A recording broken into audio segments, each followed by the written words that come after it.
Canal Examinando as Escrituras. Curta, comente e compartilhe.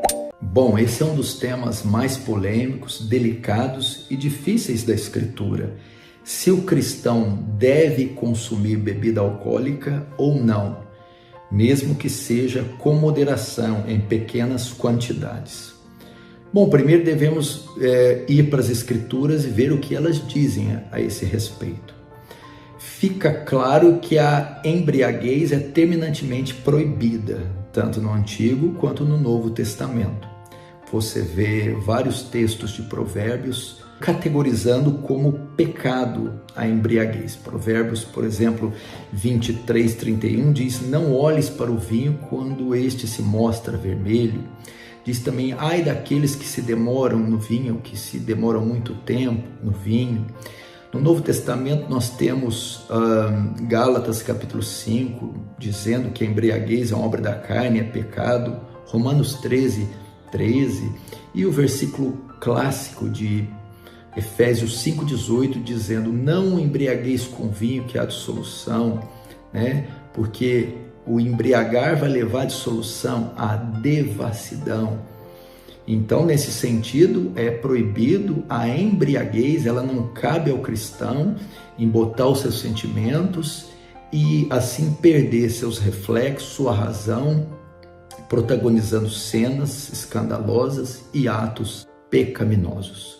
Mas um outro dilema que surge é que há muitos cristãos entre nós, principalmente os aqui da igreja brasileira, que veem uma dificuldade em ingerir álcool mesmo em pequenas quantidades.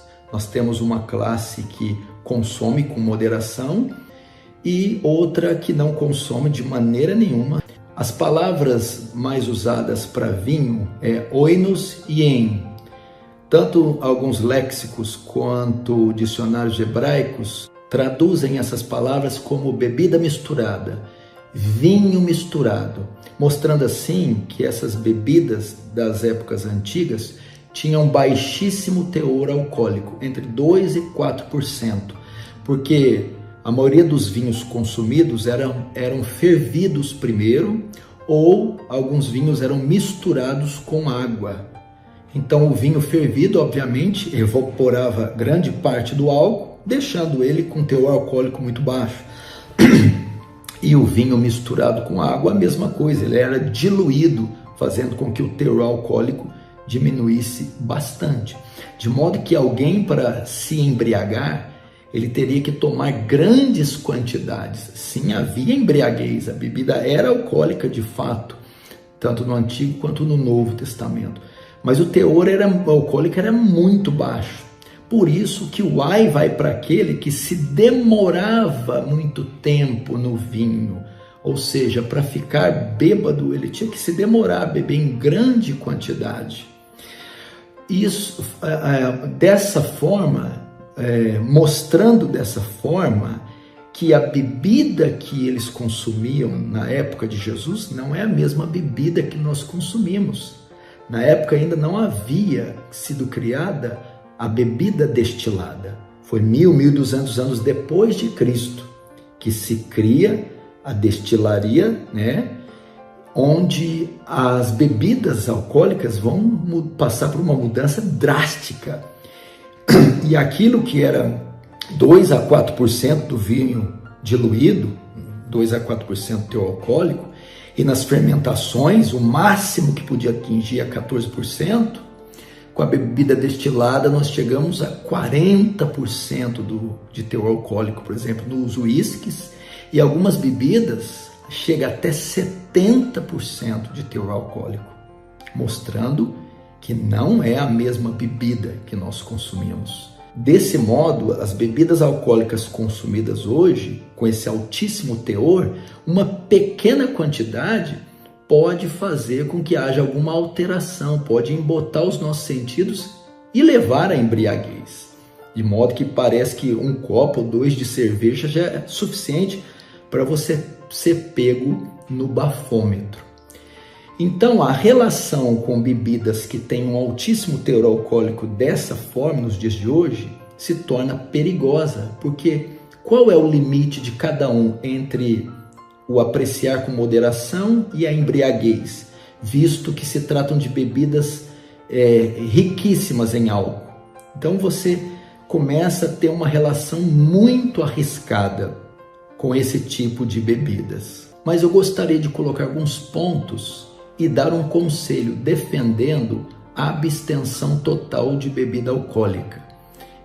É apenas um conselho que eu quero dar e mostrar as razões por que eu acho que o cristão não deveria se envolver com a bebida alcoólica em nenhuma medida.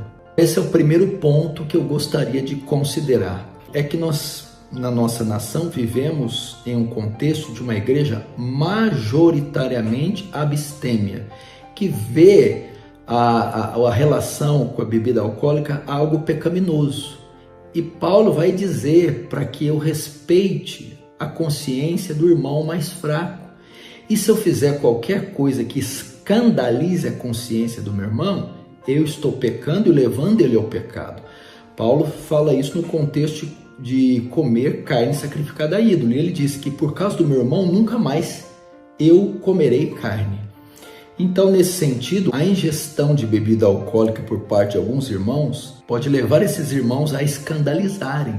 E nesse sentido, seria melhor então se abster do que levar a mente, a consciência do irmão a se escandalizar. Outro ponto que eu quero colocar aqui é o pecado de associação. Nós vivemos em uma cultura, isso praticamente mundial, mas principalmente brasileira, em que a bebida está relacionada a coisas ruins, a devassidão, a traição e adultério, a acidentes automobilísticos, a brigas e crimes como de homicídio. As indústrias brasileiras, por exemplo, sempre associam as propagandas de bebida alcoólica com sensualidade, nudez, com pornografia, com tudo que é devasso. Então a bebida está associada a isso. É nos botecos, é nos happy hours, a bebida sempre ligada a toda essa devassidão. Portanto, isso faz com que o cristão não deva se associar com um tipo de elemento ligado a toda sorte de devassidão. Hoje, essas indústrias e essas vinícolas, por exemplo, produzem sucos de uvas naturais de altíssima qualidade, que tem todos os benefícios, o sabor, os nutrientes, tudo aquilo que pode nos favorecer tanto no sabor, no prazer, quanto na saúde. Portanto, não há necessidade de eu acrescentar algo nisso. Farmacologicamente, cientificamente, é provado que o álcool não traz nenhum benefício para o nosso corpo e para o nosso organismo. Pelo contrário, ele traz malefícios. Outros dois fatores que eu gostaria de colocar, defendendo a abstenção total do álcool, é a quantidade de pessoas que nós recebemos em nossas igrejas, vítimas do alcoolismo, que foram escravas das bebidas alcoólicas durante anos e décadas e que agora estão com muito custo conseguindo se libertar mediante altas cifras em dinheiros gastos, tratamentos em clínicas e ajuda pastoral com oração, discipulado e aconselhamento. E agora estão se convertendo, vindo à fé e à igreja e talvez terão muita dificuldade de lidar com isso. Então, para proteger essa quantidade enorme de dissidentes ou de viciados no álcool que estão chegando e se libertando, eu também aconselharia a abstenção total. E o outro caso que eu disse é dessa quantidade também de irmãos que estão vindo de outras denominações, vindo de outras culturas e contextos pentecostais ou neopentecostais, que dentro dessas denominações nunca ingeriram bebida alcoólica e agora talvez não saibam lidar com essa liberdade. Muitos de fato não sabem lidar e acabam fazendo uso inadequado da bebida alcoólica, acabam ultrapassando a sua liberdade, a sua permissão para ingestão moderada.